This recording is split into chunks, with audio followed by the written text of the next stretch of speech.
All right, everybody, welcome back to another edition of our Q&A sessions. So for those of you that don't know, we've been doing these roughly once every week. Usually they're being released later in the week, but we try to do them on days that we're not also recording an episode of the podcast. This is number 5, and today we'll be answering your questions. We just want to let you know if you have any other questions, please put them in the comments to this video, in the comments to one of our other videos. Reach out to us on Twitter. We really love getting this kind of, listener, viewer interaction. So if you've got anything that you want us to talk about, this is the best way to do it. It'll just be me here going through some questions that we've got. So I guess we'll get started right here. First question today. Will guys like Donovan and Nootbaar ever take that next step that we're hoping for?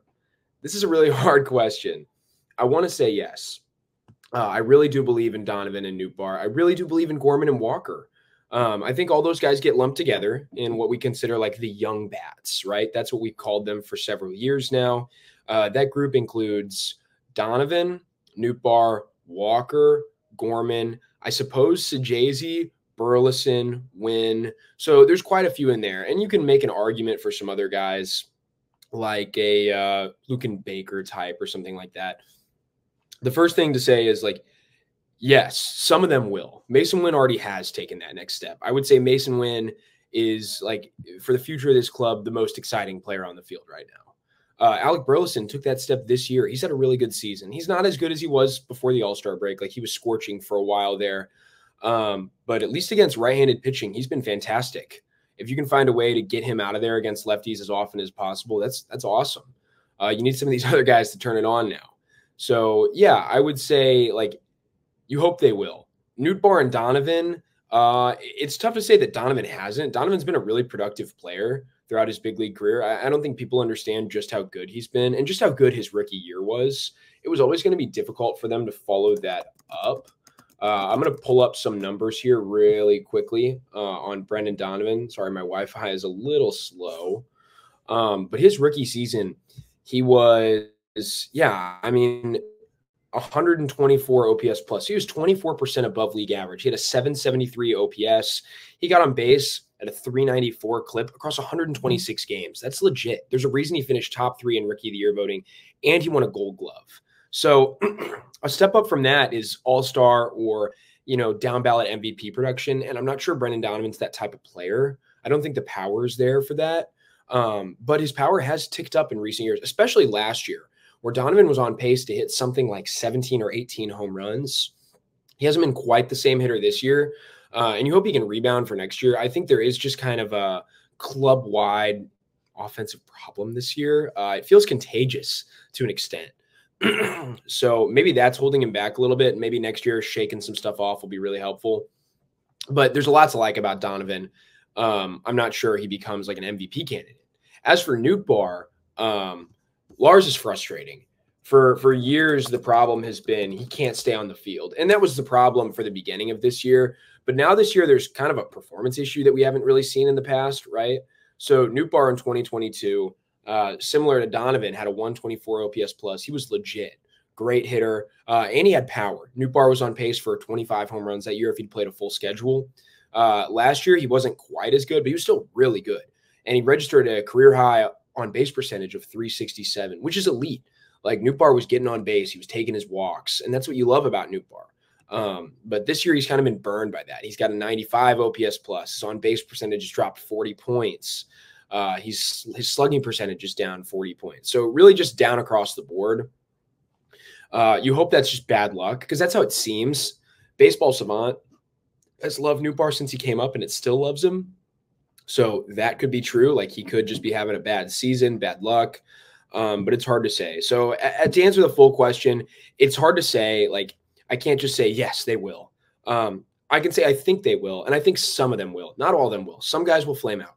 It's just how it is. The Cardinals have 7 promising young bats. Like not all of them are going to turn into all-stars.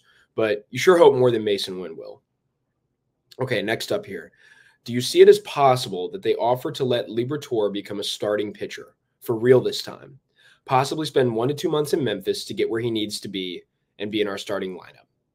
So they've handled the Liberatore situation really poorly. I'll start by addressing that. I think this question is baking some of that in, and that's true.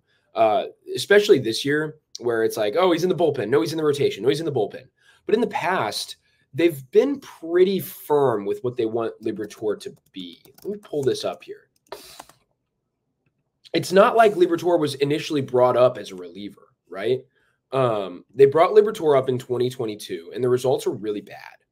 So let me pull up the full numbers here. Yeah, 5.97 ERA, just not good across 9 games, 7 of which were starts. I know his debut was a start, 66 ERA plus, and he was really bad.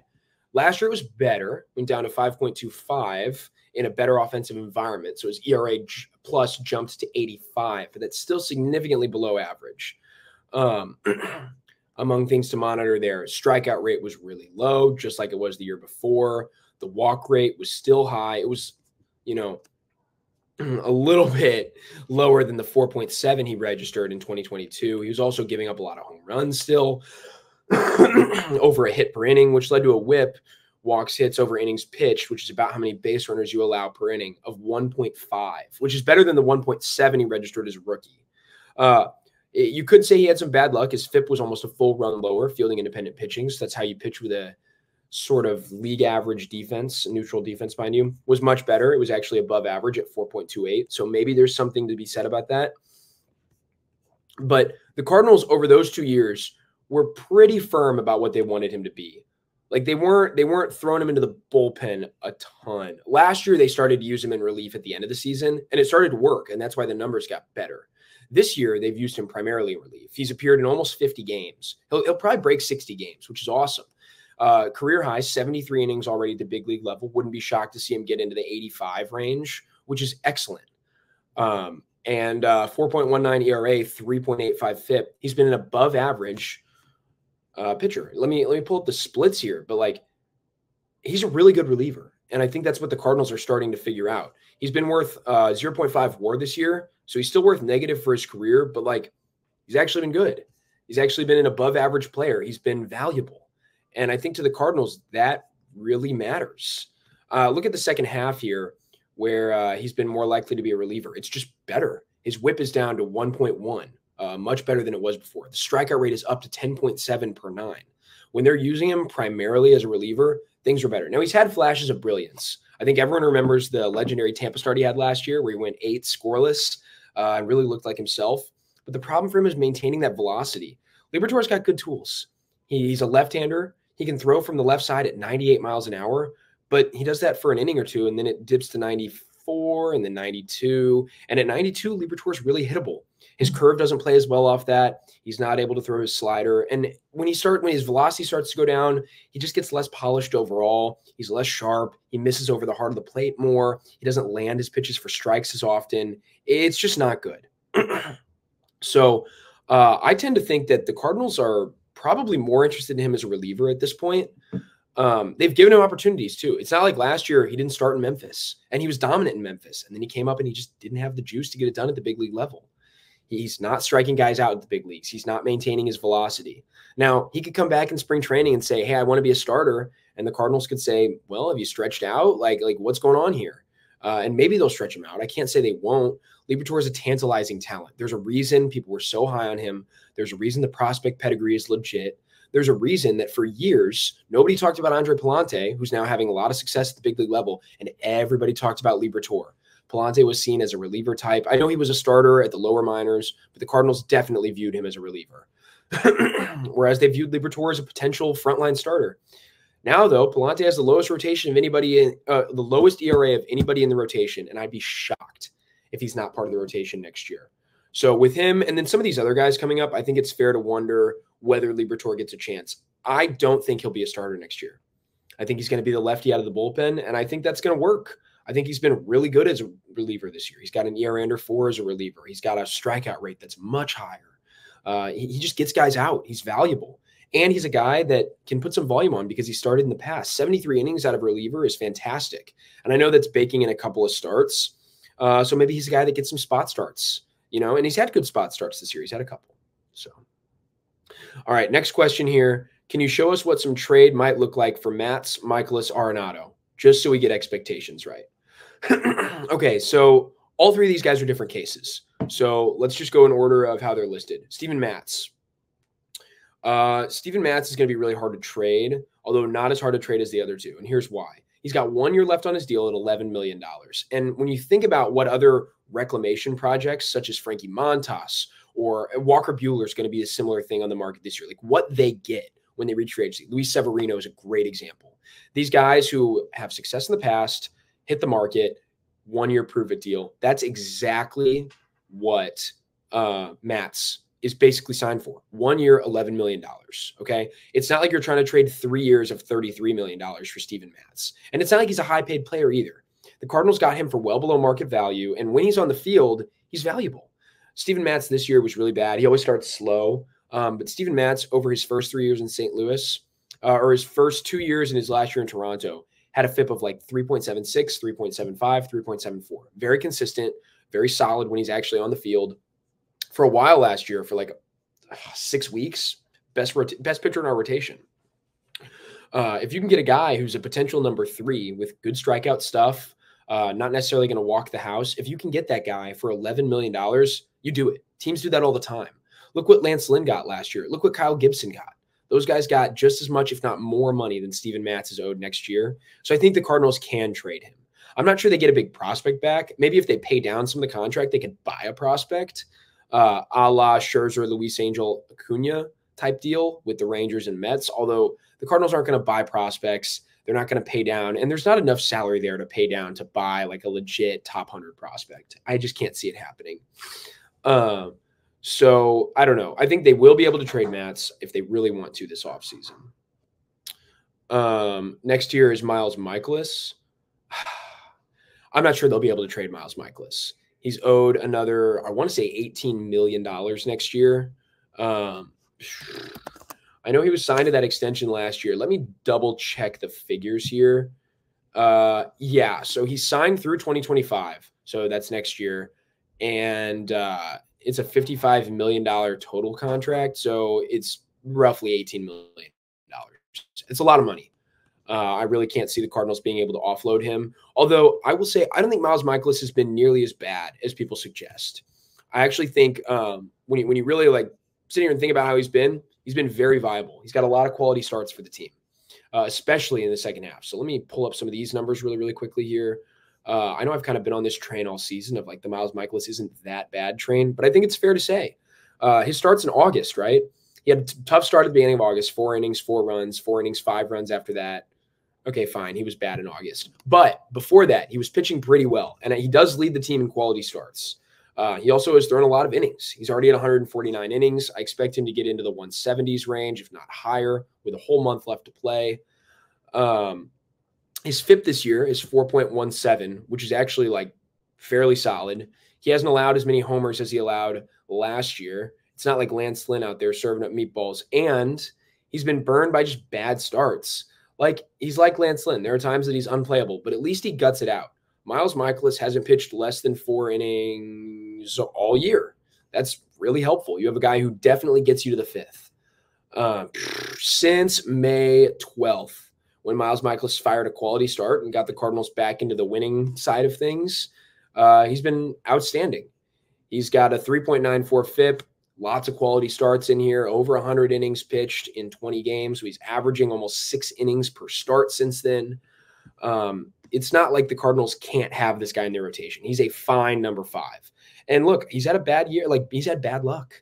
I know the strikeout rate's really low. I know, but the walk rate's also really low. Like, Miles Mikolas isn't just issuing a gazillion free passes, which is something that you've got to like about him. I mean, look at this. 24 walks all year. He's as likely to give up a home run as he is to give up a walk, which kind of a bad thing when you think about how high that home run rate is, but also not a terrible thing when you think about how low that walk rate is. It's really nice. So those are the good things about Miles Mikolas. He's coming off of what's basically like 2-ish quality starts. The team is almost 500 in his starts. If that's your 5th starter, like, that's fine. They're 13 and 14 with him. I just can't see them trading him. If they were able to trade him, they'd have to pay down a lot of the contract. The nice thing is, again, like the Matz deal, it's just 1 year. So you could maybe do that. But it's way above market value. Like, nobody would pay. If Miles Mikolas was a free agent this year, nobody would commit $18 million to him. You'd probably get like 11, maybe 12. if it was a really player-friendly market. Um, I don't even know about that. I mean, he gives you a lot of innings. Maybe it's better than Lance Lynn last year. Maybe he'd get 12 and a half or 13. Whatever the case, the strikeout stuff's not there, so maybe it's not better than Lynn. Whatever the case, though, nobody would pay this for him. So it's way above market value. So the Cardinals would have to pay it down. Or they could include a prospect, which they should not do. It'd be better to just let Miles Mikolas ride out this year. And the last option here is Arenado. He's the third one you got down. I really don't see them trading Arenado. I just think it's going to be really difficult. The contract's pretty big. I know it's going to kind of go down in the next few years, which is really nice, but Colorado's not paying any of that down anymore for the Cardinals, which is not great for them. And he's just not that valuable a player right now. If you think about what Nolan Arenado has done this year, like, he's been fine, but the freaking $30 million a year that he's owed by the Cardinals right now is just so far above market value. It's not even funny. He's got a below league average OPS plus. So he's 713 OPS, 98 OPS plus. He's lost a step. His defense has been mid at best. Baseball Savant really doesn't love him anymore. He used to be kind of like a StatCast darling, and I would say that's just not true anymore. If I pull this up, like, overall, it hasn't been great. He's a 2-WAR player right now, and that's just not something anybody wants to spend $30 million on. So the Cardinals would have to pay down a lot of that contract. His xWOBA, which is a pretty good stat to tell, like, hey, how good is this guy? How sustainable is he? It's down to 295, which is 22nd percentile in the league. It's terrible. Nolan Arenado is not pulling the ball in the air enough. All of his home runs have been pulled fly balls, but he's not getting to that enough. So he's only got 14 homers this year. And the funniest thing, he's actually outperforming his stats. Like, he should be worse. Nice things about Arenado, though. He doesn't strike out a ton. He's not swinging and missing a lot. And the defense has actually been better than I thought, but he's slow. 9th percentile in speed, 45th percentile in arm strength, which is really surprising from a guy that everyone knows for having these great throws from foul territory. It's just not the same. So I would argue that it'd be really hard to trade him. If they're going to do it, they wouldn't get a lot back. Like, prepare yourself to not get a top 100 prospect back. Probably not even a top 5 guy in someone's system. Like, you're not getting what you want for Nolan Arenado at this point. The value is just down. Had they traded him 2 years ago, coming off of a top 3 MVP finish season, it might have been a little different. But just be prepared for that. The nice thing is, if the Cardinals were able to trade all 3 of these guys, they'd be trading roughly $60 million in payroll. You're dropping another 25 on Goldie leaving, another 25 on Lenny Gibson. So you could shed $100 million in payroll if you could trade all these guys. And I wish the Cardinals would do that. If they could do that, they could easily go sign a guy like Corbin Burns. They could easily go sign another star on offense. And it'd be really exciting. And that'd be the type of thing that I really wish the Cardinals would be more interested in. I just don't see that happening. I don't see him signing Corbin Burns. I don't see him doing that. I think they're going to stick with what they've got, and I think that's a bummer. Next up here, when can you ever remember entire team not being able to hit, especially in situational hitting? May I introduce you to Cardinals teams of the past? Let's take a minute to remember the 2019 Cardinals. Let's take a minute to remember the 2021 Cardinals. Let's take a minute to remember the 2023 Cardinals, the 2016, 17, and 18 Cardinals. And, for the heck of it, let's remember the 2020 Cardinals. The Cardinals have not had great offenses in the past decade. I've been hammering that recently, and I think everyone needs to just take a break and think about it. 2022 was an awesome year to be a Cardinals fan. They hit. Albert Pujols was back. He broke 700 home runs. He ended up hitting 703. It was awesome. Everything went their way. At the same time, though, like, they haven't done that a lot. 2015 was a great offense. That offense was really lucky with runners in scoring position. Alan Craig was unstoppable with runners in scoring position. But, like, the Cardinals, they're not that right now. They don't have that juggernaut that they had between 2011 and 2015, where they were putting up a gazillion runs a game and they're making it easy on their pitching staff. And they haven't been that kind of team for a decade. So I can remember plenty of times a team wasn't able to hit. Granted, it's never been this bad, and they've never had such high expectations. I think that's the really disappointing part about this Cardinals offense. Coming into the year, we were arguing on this podcast about the Cardinals potentially being a top 10, top 5 offense if everything clicked, right? Jordan Walker's a young stud. Who knows? We would say Jordan Walker is a young stud. If everything clicks, he could be the Ivan Rodriguez of this year. He could be the Juan Soto of this year, where it's like this guy breaks out. He's awesome. Vlad Guerrero Jr. arrives at the show, is okay, and then immediately almost wins a Triple Crown. It's like that could be Jordan Walker. He's got that much talent. He might be more talented than a lot of those players. Well, maybe not. Those guys are on Hall of Fame tracks, some of them. Whatever the case, we thought Jordan Walker was going to be the guy. We thought that Nolan Gorman was going to hit 35 homers, and he's on pace to do it until he goes down and the production falls off a cliff. But we didn't think he was going to strike out nearly 40% of the time. So we kind of baked in really high expectations for this team, and I think that's the problem, because instead of being the 7th ranked offense, they're like 27th. They're terrible. They're terrible in every measure, and especially with runners in scoring position. I know we've talked about it ad nauseum. It's unbelievable how bad the situational hitting is. They're probably the worst team with RISP this season. And when you think about the White Sox might be worse when you think about the gap between how they perform with runners on and how they perform with the bases empty. Cardinals are absolutely the worst. It's just unbelievable. I can't really speak to why, because I'm not sure. I have no idea why they're so bad. I watch every game, and I can tell you it looks like their approaches don't change. They grind into a lot of double plays. They tend to pop out a lot. I think the Cardinals have an unsustainably high pop-out rate. But then it's just stupid things. Like Paul Goldschmidt, his strikeout rate's way up this year, and he strikes out with the bases loaded. Victor Scott comes up with the bases loaded the other day and strikes out. That's just not who you want. The Cardinals rarely seem to get things going at the beginning of innings, so they'll put runners on with 2 outs.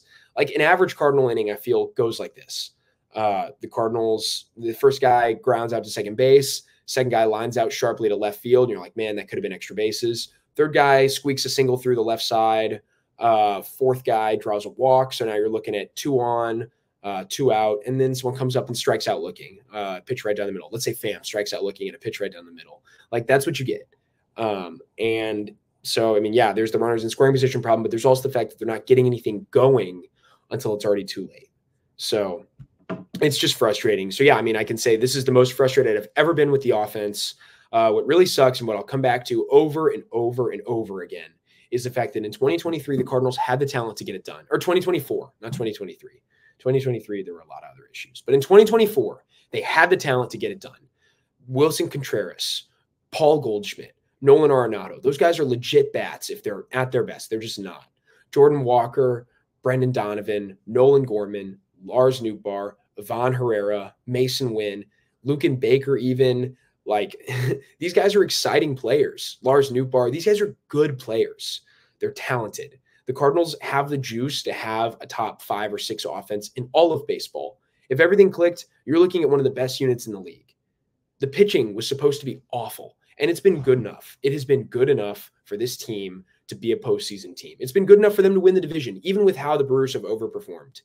The pitching has been good enough, and I will come back for years. I will remember how disappointing this offense was, and it will always bother me. So that's what I can leave you with.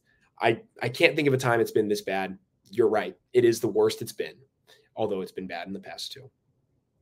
Next up here is what happened to Zack Thompson. That's hard. He kind of just like fell off a cliff here with the Cardinals. So I'm pulling up his numbers this year. He was just bad earlier this year. He appeared in 5 games, started 2 of them, pitched 17 innings, did rack up 20 strikeouts, but he had a whip of 1.8, so he allowed almost 2 base runners an inning, an ERA of 9.53, and a WAR of -0.7, which is just awful. Where is he now? Well, he's pitching at AAA, and he's not pitching particularly well. I think that's something I need to throw out here. This year at AAA, he's got a 4.67 ERA. Jeez, across 16 starts, 70 innings. So he's, barely giving you – he's not even giving you – or he's barely giving you 4 innings a start right now in Memphis. He's racking up a lot of strikeouts, but he's been really inefficient. But let's just remember that's kind of the Zack Thompson AAA experience, which is really strange. So he first reached AAA with the club in 2021, like pretty quickly after being drafted, and was awful. 7.06 ERA. After that, He reached AAA again in 2022. He had a good fall league. AAA again in 2022, 4.73 ERA. AAA again in 2023, also made double-digit starts, 8.65 ERA. And then AAA again in 2024, 4.67. So he's terrible at AAA. Like, look at this. As a AAA pitcher over the years, 6.12 ERA, 250 innings. That is beyond awful. But as a major league pitcher, which is really, really funny, 4.50 ERA in 118 innings. Like, he's just better at the major league level than he is in the minors. So it's hard to like understand how his performance is, I guess. And if you don't think about this year, which was like really, really bad for him, he was actually really good at the major league level. He was a fine, like viable starter last year, 4.48 ERA. So I don't know. It's hard to imagine that they're going to have him in their future plans for the rotation. But the strikeout stuff is kind of there. He's just a weird case. I think there's a lot of guys in front of him on the depth chart. I think that's the issue for Zack Thompson. I think Andre Palante's in front of him. I think some of the more exciting arms like Quinn Matthews has forced his way ahead of him. But then even guys like Michael McGreevy, who had a great debut, even guys like I think Matthew Liberatore is probably still ahead of Zack Thompson in terms of like the pecking order of the depth chart. So what happened to him? He's sitting there in AAA being bad, but he's been bad in AAA every single time he's been in AAA. So that's what it is. One more question here. This is a long one. So what do you think of this lineup for 2025? Wynn, Walker, Burleson, Contreras, Gorman, Donovan, Nato, Nootbaar, Scott. On your bench, Herrera, Baker, Ciani, and then Sajazi, or re-sign Paulie D. Paulie D is having a great season, by the way, which is just so funny. But okay, I think there are problems with this lineup. I like it. I think like the construction's mostly fine. Problems here. I love Wynn at leadoff. I like giving Burleson somewhere near the top of the order to get his bat going as often as possible. Gorman fifth. No, I'm dropping Gorman. I'm probably dropping Donovan too. I'm moving Arenado up. I'd probably bat Arenado fifth after Contreras. Walker two is making a lot of assumptions about who Walker is as a hitter right now. Is Walker ready to hit second in your order? If Walker's the best hitter on the team next year, he's the most talented hitter on the team. We know that. But if he's the best hitter on the team, yes, that makes a lot of sense. And all you really have to do is slide Arenado up this lineup. I'd drop Gorman to eighth probably, and I'd let Nootbaar hit a bit higher up. So I guess what I would be going here is Wynn, Walker, Burleson, Contreras, Arenado, Donovan, Nootbaar, Gorman, Scott. But I like Scott ninth. I like Wynn first.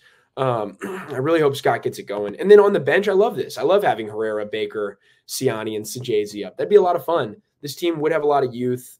This is a scenario in which they don't sign Paul Goldschmidt again, and I'm not sure how likely that is. I think they're actually looking for a reunion. But and then also like there's a chance that Jordan Walker's not good next year. And if he's not good again next year, he bats eighth. Maybe seventh. You let Gorman hit eighth. So the more negative outlook for the Cardinals, I guess, next year would be Wynn, Burleson,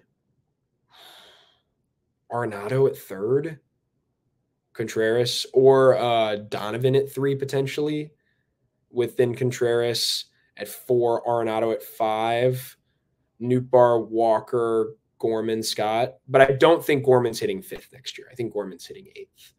Too much strikeout stuff to have guys on when you're up, even with the power. Last one here, we've got kind of a fun one from our good friend Andrew Wang. What if Marty McFly is a time traveler from the future? He's coming back to try to stop the Cardinals from collapsing, but we're all ignoring him as a Twitter troll. I love that, and I hope it's true. I hope you did come from the future, Marty. That'd be really funny. But you're also wrong, and you're a troll, so that's great. Well, guys, thank you so much. Thanks for hopping into this Q&A. I know we ran a little long here, but there's just a lot of exciting stuff to talk about. Big times to be a Cardinals fan. They're probably not going to make the playoffs, but at least there's always things going on in Birdland to talk about. So we'll see you guys next time.